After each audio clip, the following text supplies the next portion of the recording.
Judges 19. In those days, when there was no king in Israel, there was a certain Levite living on the farther side of the hill country of Ephraim, who took for himself a concubine out of Bethlehem, Judah. His concubine played the prostitute against him, and went away from him to her father's house to Bethlehem, Judah, and was there for 4 months. Her husband arose and went after her to speak kindly to her, to bring her again, having his servant with him and a couple of donkeys.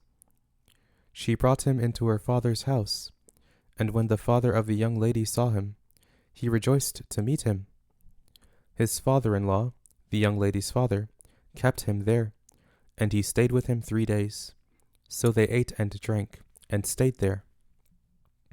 On the 4th day, they got up early in the morning, and he rose up to depart.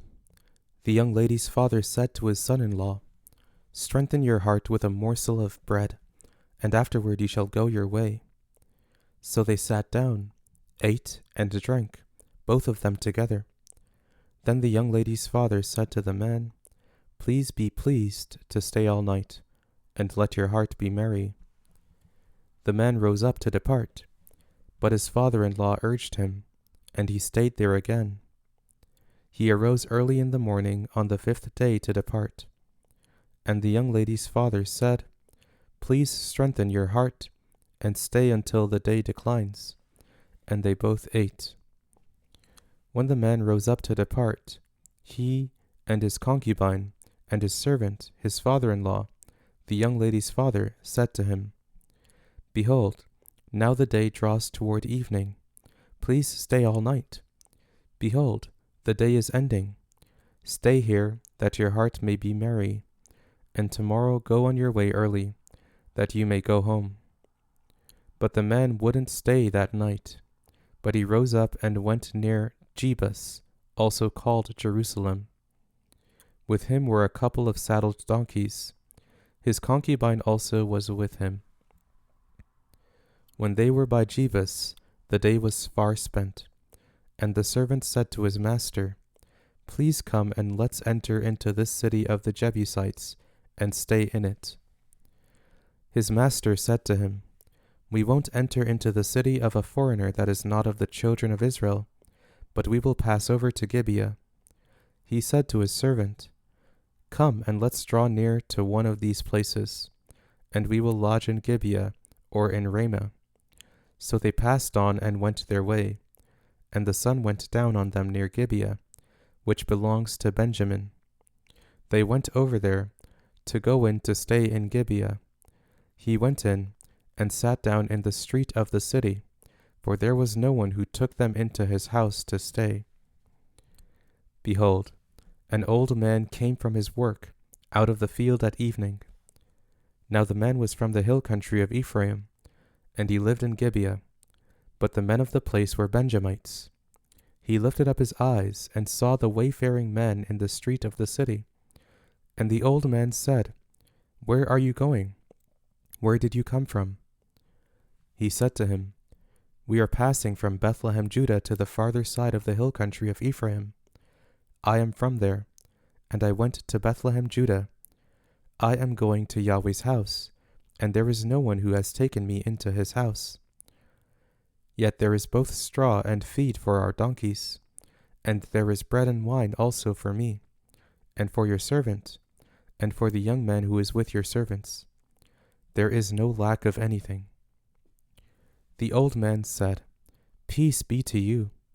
Just let me supply all your needs, but don't sleep in the street."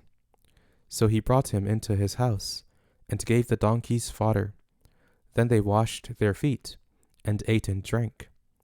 As they were making their hearts merry, behold, the men of the city, certain wicked fellows, surrounded the house, beating at the door.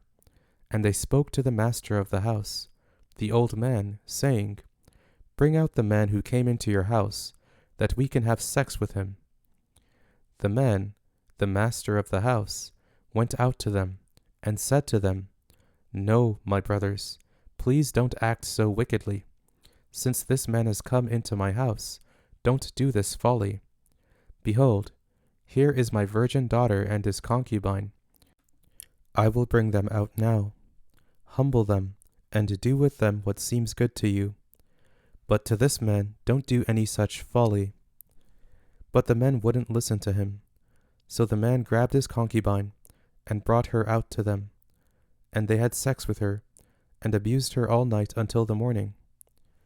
When the day began to dawn, they let her go. Then the woman came in the dawning of the day, and fell down at the door of the man's house where her lord was, until it was light.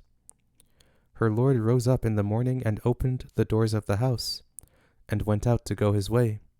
And behold, the woman his concubine had fallen down at the door of the house, with her hands on the threshold. He said to her, "Get up, and let's get going." But no one answered. Then he took her up on the donkey, and the man rose up and went to his place. When he had come into his house, he took a knife and cut up his concubine, and divided her, limb by limb, into 12 pieces, and sent her throughout all the borders of Israel. It was so that all who saw it said, "Such a deed has not been done or seen from the day that the children of Israel came up out of the land of Egypt to this day. Consider it, take counsel, and speak,